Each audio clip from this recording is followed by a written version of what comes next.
your local grocery store, I want you to try and look past the bright lights and those perfectly stacked pyramids of apples.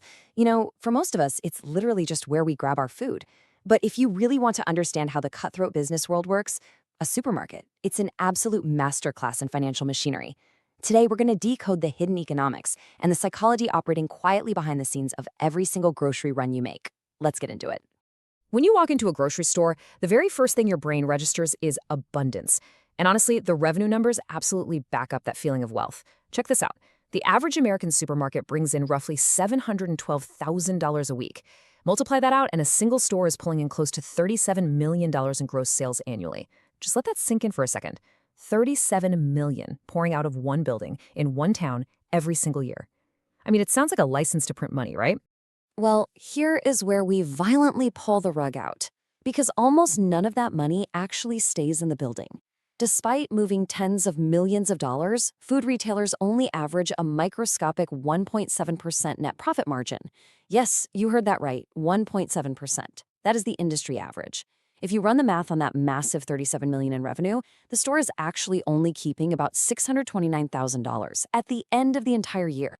So if you really want to understand this industry, you kind of have to throw out your entire mental model right now. Picture this. When you push a $100 cart through the checkout line, the owner of that store walks away with less than $2. $2. Everyone else on the transaction, the farmer, the distributor, the trucking company, the manufacturer, the landlord, they all take a piece of that $100 before the owner ever sees a dime of profit. This isn't your typical markup business where you just slap a 50% premium on a can of soup. Actually, scratch that. It's more like a high-speed logistics business wearing a retail costume. And getting into this business, it requires staggering capital just to open the doors. Building a full-scale supermarket from the ground up can cost up to $15 million in an expensive market. Just the refrigeration compressors and display cases alone can run you $750,000. And then there's the hidden cost literally nobody warns you about, the liquor license. In competitive markets, just the right to sell alcohol can cost up to $400,000. But you have to have it because alcohol is one of the highest margin categories in the entire store. You skip it, and you've basically cut off a prime profit center before day one. Which brings us to the silent killer of that tiny 1.7% margin. The industry calls it shrinkage. Basically, inventory that just disappears before it can be sold. And the breakdown is pretty uncomfortable. 42% comes from employee theft, like cash skimming or giving free items to friends. 37% is straight-up shoplifting. And the remaining 21% is swallowed up by spoilage and administrative errors. When your profit margin is under 2%, a 2% shrink rate isn't just a rounding error, it's literally the difference between surviving and going bankrupt. Let's crystallize what that actually means on the floor. Because the margin on each new dollar of sales is so razor thin, a tiny mistake, like, say, an employee dropping a $100 box of inventory in the back room, forces the store to generate $5,000 in brand new sales just to break even on that one mistake. Think about that. They have to move mountains of new product just to recover from a single dropped box. Section 1. The profit perimeter, where the real money is made. The big secret here is that not all aisles are created equal.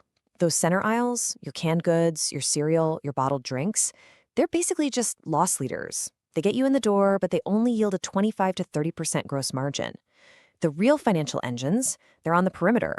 The in-store bakery is often the single most profitable department in the whole building, boasting margins over 55%. Why? Because basic ingredients like flour and yeast are cheap, but the smell of fresh-baked bread commands a serious premium. And take the floral department. It takes up barely 1% of the store's footprint, but it generates a massive 46% margin. Now, beyond that perimeter, there is a quiet war happening right on the shelves between national brands and private label goods. See, national brands hold the negotiating power, which leaves the store with only about a 26% margin. But if a store cuts out the middleman's marketing budget and creates its own private label version, they can price it cheaper for you while keeping a much healthier 35% margin for themselves.